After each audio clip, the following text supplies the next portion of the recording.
Yeah, I know. This thing is on. Listen, welcome back. Welcome back on this sad, sorrowful day. You are tuned in with RjeezyTV. Episode 13, man. You're tuned in with your favorite host, Jeezy himself, RJ. If you haven't already, listen, make sure you subscribe, bro. Pay your rent for the channel, man. Make sure you subscribe, hit that like button, share it with your friends, your homies, your cousins, your aunties. I'm happy because I got to see some good football, but I'm sad because my team wasn't one of the teams that played good football, bruh. Sick. I was enjoying my weekend. Very nicely, actually. Saturday was out, you know what I mean, doing what I needed to do.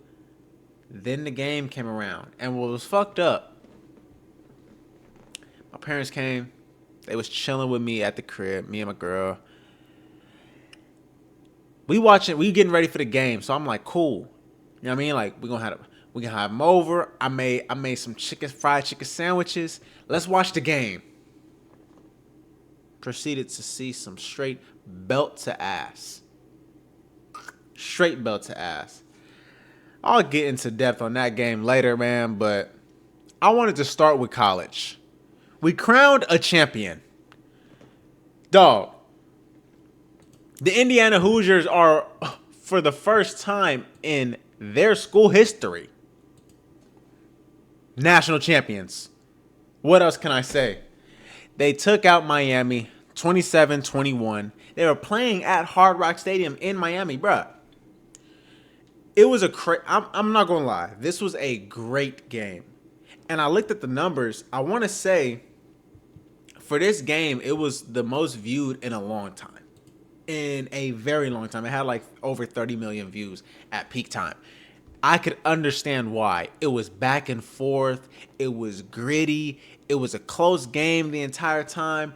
It was one of those games where it's like, bro, this is what college football is. So look, obviously, Indiana won, right? Now, when I was looking at the game, right, I'm thinking to myself, Miami, y'all not doing shit on offense. When it was early in the game, bro, Indiana's defense they were holding them niggas to nothing. Hey, you can see it. Carson Beck, the quarterback for the Hurricanes, the first couple drives, he looking like, bruh, like nigga, what we doing out here? It's 3 and out, nigga. Let's get some offense, bro. So Miami didn't score in the first half at all. It was 0 points. It was only 10-0 at halftime. So that was the thing. I was watching the game and I was like, God damn, it's low scoring for both teams. Because even though Indiana's defense was playing crazy, Miami wasn't giving up hella points either. But obviously, we came out of halftime. The game opened up. Both teams started scoring after that.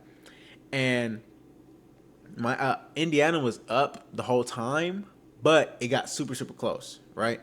So, towards the end, listen. When you have the Heisman winner on your team, it's something called a Heisman moment, bro. When it's time to make a motherfucking play, I need to rely on my Heisman winner. You're the best player in the nation, according to this season. Let's see what you got. Bro, I want to show y'all a play. This damn near encompasses everything that happened in the game when it comes to just pure, it's time to get money. It's time to make a play. Miami didn't. Indiana did. Bro, this game on the line now. I want to reiterate, this game on the line. It's time to make a play. They said, Fernando Mendoza, bring us home, brother. Nigga, it's 4th down. He said, I'm running it. Let me get a spin. What? What are we doing? Hold on. I don't think y'all saw. Nigga, if this is not some Disney movie shit, bro. That's Fernando. Listen, I can't even get mad at you, boy. That right there shows why I'm the Heisman winner. You niggas not. Indiana, they cap off. Look, perfect season, 16-0, didn't lose. Obviously, we haven't been playing 16-game seasons in college football in forever. So this is the first team since like the fucking 30s or 40s to do this, right? 16-0. Since they installed this new playoff format, nobody's gone completely undefeated except Indiana Hoosiers, which is crazy also. So look, here's my thing with Indiana. Okay, first off, in terms of the game, I don't know who 24 is for Miami, the cornerback. They were cooking his ass all goddamn game. Every time it was a big play in the pass game, 24 is right behind it getting cooked. They threw like 3 back shoulder fades right to him. Cooked. Head top. Please. Brother. 2-4, I don't know who you are. I don't even remember your name. But please tell me you are returning to college next year because you need some more development. Because you can't go to the league doing shit like that. No. Not getting cooked 3 times. They were targeting you. Figure it out, buddy. Figure it out. Also, Malachi Tony for Miami. I've raved about him before. That nigga is insane. He's supposed to be a high school senior right now. He's a freshman, true freshman. He's 17 or just turned 18. He's a motherfucking beast. He's a beast. Over 100 yards, had a touchdown, right in the clutch. Unfortunately, wasn't big enough. Indiana takes it over. And people were complaining, as the internet does, they were complaining how Indiana has a whole bunch of older players. And it's like, unfortunately, this is where college football is going. Why? Because if I'm thinking as a head coach and I'm just trying to win games, just win games, why would I take a chance on a player who's unproven?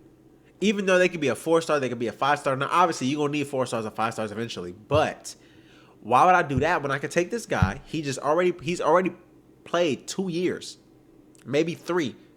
He's experienced. He knows how to play. He knows what to do. He knows how to get to class on time. He knows how to handle his practice. He knows how to get to the meetings on time. Why would I not go with him? He knows what to do. He's coachable. If you had a coachable kid, I could win with you. Like, all these other teams, how much you want to bet? Now, probably not like Georgia, LSU, teams like that, because they going to get recruits regardless. But how much you want to bet all these smaller schools, or all these schools who are not traditionally good in the nation, how much you want to bet they take the same model, the same blueprint that Kirk Cincinnati did, take a whole bunch of older players who've already got reps in, already got experience in, they've already learned how to adjust to the college game.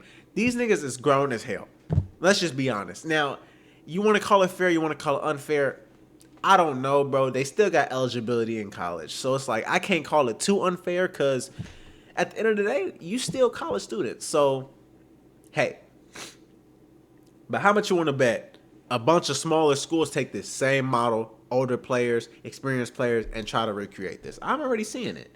It's going to be the new wave. What happened to the sport that I love in college football? This shit getting crazy, boy. But like I said, congrats to Indiana. Y'all capped it off. Perfect 16-0, national champions. First time in school history, you guys are national champions.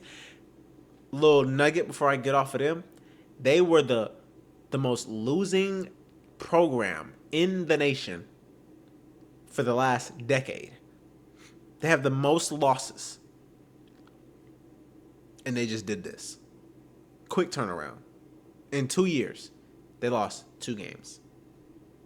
Crazy, right? Crazy. But hey.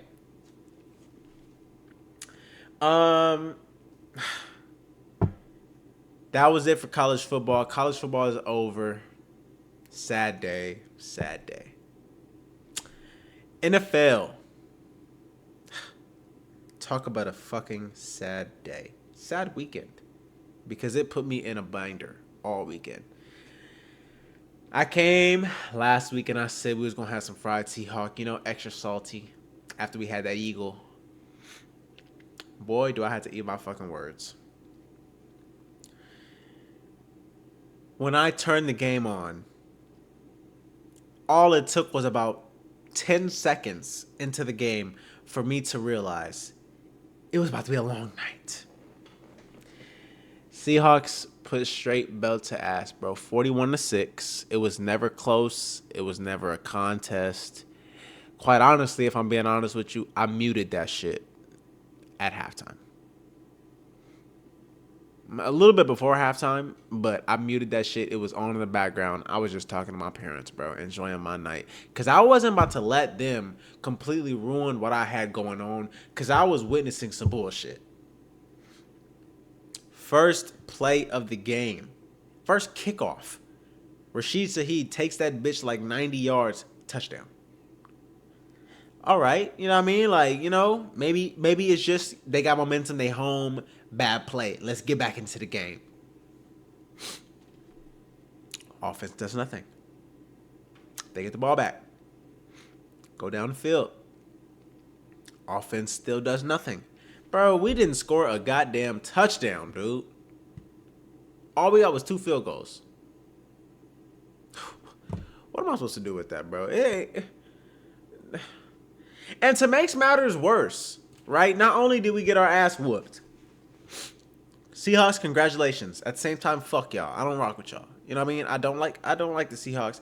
I haven't liked the Seahawks for a long time. This shit dates back to 2012, 2013. Like, they've been our rival for a minute. So it's like, whatever.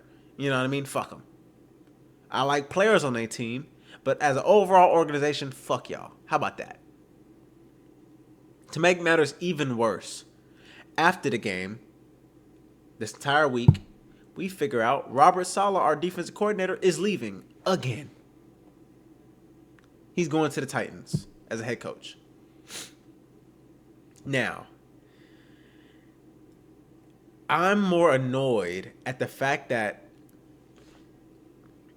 why is it always our team getting our coaches poached? We get our players and our coaches poached like crazy. Like, I get it. We have a good organization. We produce good coaches. We got a good system running over here. God damn, can we retain anybody? Now, I understand Robert Saleh, he came back on like a temporary thing, like he wanted to be a head coach.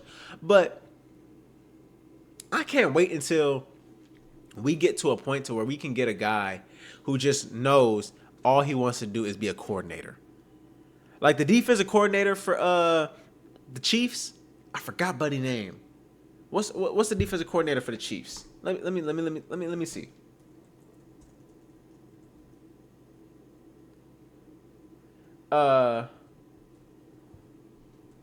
What's this nigga name? Steve Spagnuolo. Steve Spagnuolo, bro. He tried, because see, look, he was the same way. He tried being a head coach. Shit didn't work out too well. He's better suited as a defensive coordinator, right?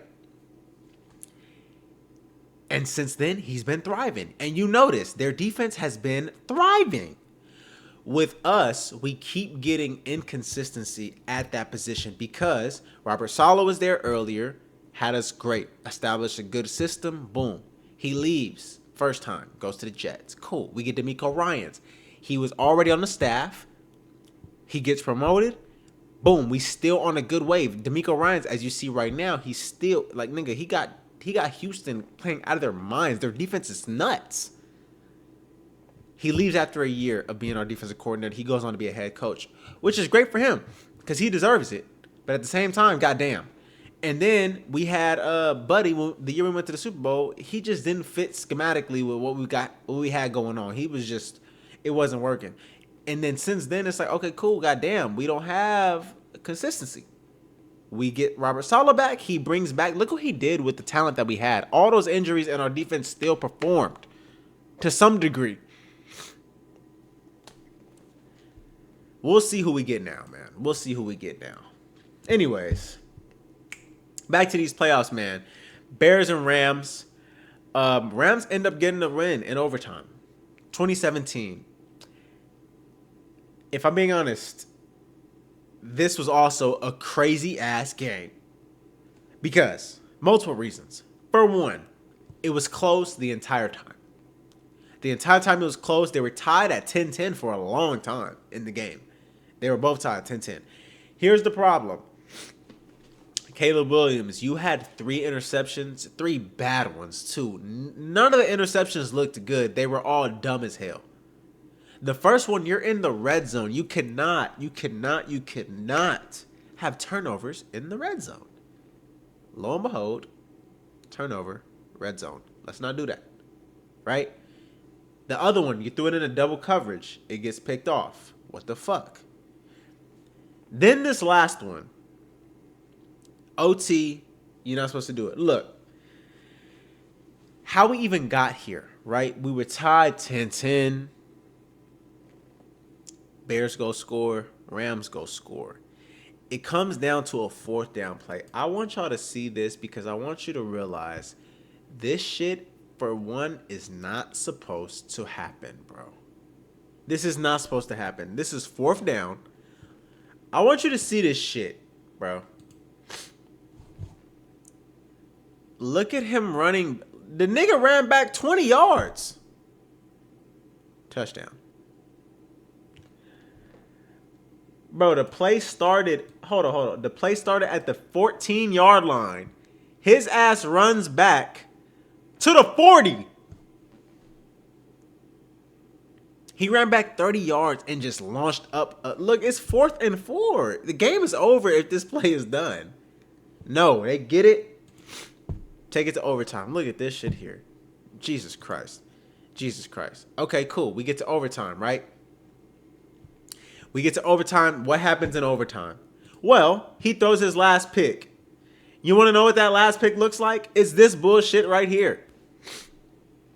Now, pause this. I want y'all to realize. Hold on. Turn me up. I want y'all to realize. At this point in the game, let me give you some context. At this point in the game, Rams got the ball first. They went down. They did not score. They had to punt. All the Bears have to do is get a field goal, and they win the game. They don't even have to score a touchdown. They just have to get some form of points, and they win the game. Right? Boom. You see. Now let's go back. It is 17-17. It's only 2nd down and 8, nigga. What are you doing? This man drops back. Nobody near him. Also. Boom. What the fuck is that? Boom. Look at. I want you to see. Look at where his receiver is. He's throwing it to Moore. Look at where the ball is thrown. Bro, that shit was never close, buddy. I want you to know that. That shit was never close. Hey, man. And that's how the game ended. You know, times like this, it's young. He's young. Caleb Williams, he's only in his, 2nd year? So, y'all got time. You guys got time to grow. I will say that. The Bears have a great group to start with because the Bears have been so bad for so long. This is the best they've done in a long time. So, I can congratulate them for that. But, hey, you got to win those, man. Got to win. I don't know what's wrong with my nose, bro. But yeah. Rams advance. Bears go to Cancun. What else? Speaking about going to Cancun, boy, Josh Allen. Get your ticket to Cancun. Broncos. Another overtime game. Broncos win 33-30. And boy, do we have some controversy, man. Okay, first off, let me start by saying this. Josh Allen,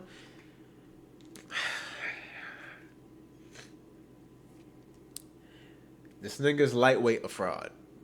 Because if there was any time you can get a Super Bowl, it would have been this year. Reason being, that big boy down in Kansas City wasn't in there. Lamar Jackson wasn't in the playoffs. Joe Burrow wasn't in the playoffs. Basically, all of his kryptonite.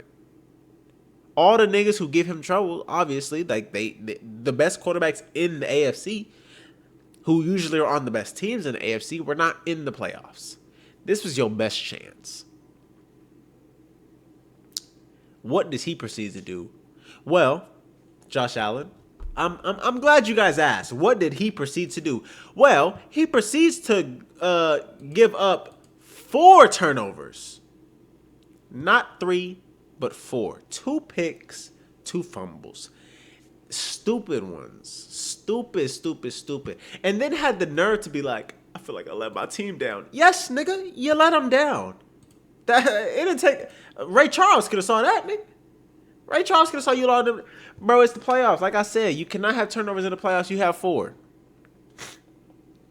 And the most controversial one of them all, bro, okay. So look, let's talk about this right now. Because the discourse that I'm seeing is kind of pissing me off because people don't know what a fucking catch is. This was in overtime. Right? This was in overtime. This is basically to decide the game, fortunately. Now, they're trying to say, boom, it's going to look kind of blurry, but they're saying this is a catch. Now, this is a steal shot. I want y'all to understand this is a steal shot. So a steal shot does not give the full context of what really happened. This is what really happened. I'm going to play it in full time so that way y'all can see. Boom. Now you see he goes up, right? He does not maintain possession. Let's go back. When he goes up, the ball is not possessed fully. DB comes up with it. That's a pick, nigga. People trying to tell me this is a catch because his knee was down and he had the ball in his hand. Here's what I want y'all to understand. Here's what I need my casual fans who've never played a down of fucking football in their life, who've never actually been in the thick of the fire, who've never actually studied the fucking rules. You're only down by contact if you're an established runner, which means I already have made steps. I made a football move, whatever. If then my knee goes down and you rip the ball out, I'm down by contact. If I catch the ball out of the air and I go straight to the floor, nigga, you have to survive the floor. Meaning, when you hit the floor, the ball needs to remain in your possession the entire time until your ass gets up. Straight up. He did not. He hits the floor. What happens? It gets snatched.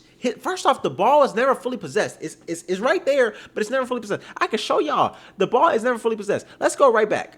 Right? Now, as you can see. Hold on. Let me get straight to it. Boom. As you can see, the ball is not fully in his hands. They're fighting for it right now. As you can see, they're fighting for it. And when he hits the floor, boom. Nigga, it's took. You didn't maintain possession. You did not survive the floor. You know who did? 2-9. McMillan. He did. When I was growing up playing football, when I was in youth, when I was in high school, everything, my coaches always told me, if you want to make sure there's not a shadow of a doubt if it's your ball or not, nigga, stand up, hand the ball to the ref. If there's a fumble, if you are on the pile fighting for the ball, if it's an interception, whatever, nigga, without a shadow of a doubt, you hand the ball to the ref. What we gonna say? What we talking about? How the hell you gonna say it's a catch, nigga? You don't even got the ball in your hand. Not convincing. Didn't work. INT. Game, set, match. And you could tell by the way Cooks reacted. He knew. So all these bum-ass niggas who've never played football in their life, shut up. Niggas just want to argue on the internet. You don't even know what the fuck you talking about, dude. Never played a down of football in your life. Niggas sat in your couch all day. You was in a band. Got the nerve to talk about that. Whatever. That was my little 2 cents. Because I kept seeing that discourse and it was just annoying. Like, the Bills got robbed. No, you know who robbed the Bills? Josh Allen with his 4 fucking turnovers. That's who robbed the Bills of a win. Not the refs. Not that INT. The INT is not the reason they lost the game. How about you don't have your quarterback fumble it twice, throw 2 picks? Maybe then you might have a better chance of winning. Maybe you wouldn't have been in this position. Huh? But in terms of the Broncos, unfortunately, their quarterback, Bo Nix, he did fracture a bone in his ankle, so he will not be playing the rest of the season, which means they will be playing the Patriots next week with their backup. Unfortunate. Jarrett Stidham. Unfortunate. But hey, this is football, man. And the play that he injured his ankle on, it just like a regular play. Like it didn't even look like he did nothing crazy. And then next thing you know, he said he couldn't go. So shit. And it sucked because Bo Nix was having a fucking game. Like straight up, Bo Nix was having a game. He was their leading passer, obviously, and he was their leading rusher. Like goddamn, he was doing everything for the team. Willed them to a win. And then it goes out like that. That's unfortunate, man. But like I said, Broncos, you're good. And then after the game, to make matters worse, the Bills did fire their head coach, Sean McDermott. So they're looking into another direction. God damn. If I'm Sean McDermott, I'm like, what the fuck? My quarterback plays like a fucking bum, and I get penalized for it. The owner said they made the decision because they feel like they hit a playoff wall. I get both sides because I can see how you feel that way because obviously you can't get over the hump. And you've had plenty of opportunities. You've had 2 AFC Championship losses and countless other losses. Also, though, who else you gonna get? That's the shit I'd be like. When teams do this shit, it'd be like, who else are you going to get? Who is on the market who's gonna really do something? That's what you gotta figure out. If there's not a good answer, then why do you do that? So we'll see. The Bills, they not winning shit anyway, so I'm not scared of them. Somebody who I am scared of, though, the Patriots, man. They end up beating the Texans 28-16. This was the last game of the weekend.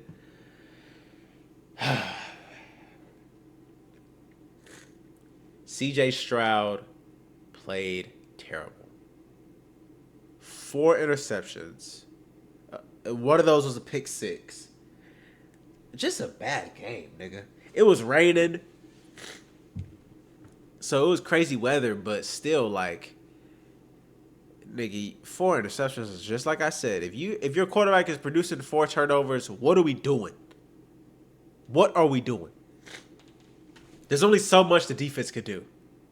The defense was keeping them in the game as best they could. Second half, Patriots only scored 7 points. You know what I mean? So it's like, goddamn. But granted, who's their tight end? The tight end for the Texans ended up getting hurt early in the game,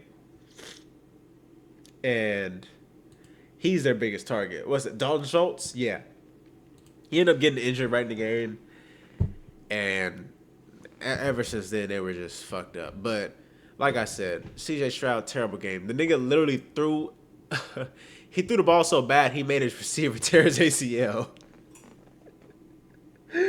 Oh shit. You know how mad I'll be? Like, god damn, I gotta reach for your badass ball and I tear my ACL, nigga. Cooked. But over on the other side though, Patriots, y'all look nice. The Patriots look nice. Their defense is rocking and rolling, stifling defense. They really took the identity of Mike Vrabel, their head coach. Because when he was in Tennessee, they played this exact same way. Stifling defense, grit and grime, run game, you know what I mean? But that boy Drake May, boy, he's doing something. He had 3 touchdowns this game. So they will play the Broncos. But the Broncos have a backup. So it's going to be very interesting to see. All I know is this. With the rest of the playoffs looming, there's only 2 games we got this weekend coming up. AFC Championship, Broncos, Patriots. NFC Championship, Seahawks, Rams. Isn't it crazy how the Seahawks and Rams and the 49ers were all in the playoffs battling it out? Like, the NFC West is literally the hardest division in football, and niggas want to get... Let me get off my soapbox. Anyway, like I was saying. My Super Bowl picks right now. Without Bo Nix, see, I was going for the Broncos until Bo Nix got hurt. Without Bo Nix, I think this shit tricky for them. Since Bo Nix is hurt, even though they are home, I think it'll be a tough win for them with the way the Patriots are playing. I have the Patriots making it to the Super Bowl. And just because I hate the Seahawks, I have the Rams making it. Now, I will say this. Yes, I don't like the Seahawks, but objectively speaking, The Rams did beat them already this season. And the Rams are fully healthy. Okay? With them being fully healthy, their offense is ridiculous. They're the number one scoring offense in the league. The Seahawks are the number one scoring defense in the league. So this is going to be a very good battle. But as long as the Rams play their game, I feel like they can really get it done. I got Rams-Patriots Super Bowl, rematch of 2018. When that boy Brady was in the bowl, right? And then we'll see how that plays out on Sunday. Before we get out of here, I just want to give a little update. Lastly, before we get out of here, a little update. There's been some coach move-arounds, okay? Now, first off, bum-ass Kevin Stefanski. Let me show y'all the graphic. Bum-ass Kevin Stefanski got hired by the Atlanta Falcons. The Atlanta Falcons are a poverty franchise, and with the way they make moves, they're going to continue being a poverty franchise. Straight up. These niggas, like, I don't know what they're doing. But, hey, they got Stefanski. If they saw what happened in Cleveland and thought this is the guy for us, that lets you know everything you need to know about that organization. John Harbaugh, he's going to the Giants. I like that move. John Harbaugh is a good coach. He's going to bring some culture in there, some stability. He got Jackson Dart. He has Scatterboo. He has what's the receiver? Malik Neighbors. Like they got some pieces on offense they can build around, and then on defense they got Abdul, they got Thibodeau, they got some players on it. So they got a young squad ready to go. So that's gonna be smooth. Jeff Hafley, he was a defensive coordinator for, I want to say Baltimore or somebody else. Anyways, he got hired for the Dolphins. Nigga, the Dolphins still gonna continue to be buns. They've been buns forever. For as long as I've been alive, them niggas have been dookie. They're gonna continue being dookie. Like I said, Robert Saleh, he's with the Titans now. Thank you for your services, brother. It sucks to lose you. And then Jesse Minter, he's taking over for the Ravens. He was the offensive coordinator for the Chargers. So, hey, we still got 5 teams looking for a coach. Arizona, Buffalo, Cleveland, Raiders, and the Steelers. We will see who gets those jobs, when they get those jobs, and what the hell they gonna do with them. Huh? But, man, that's it. That's all, man. We're getting to an end of the season where it's getting light. Almost Super Bowl time. College football is done. Hey, I hope y'all had a great weekend. I hope y'all have a great weekend this weekend. Had a great week. Like I said, if you have not already, make sure you hit that subscribe button. Make sure you like this, comment, share it with your friends, family, loved ones. Fuck the Seahawks. Go Niners, bang bang. Fight on, Trojans. I'm going to get at y'all next week. Peace.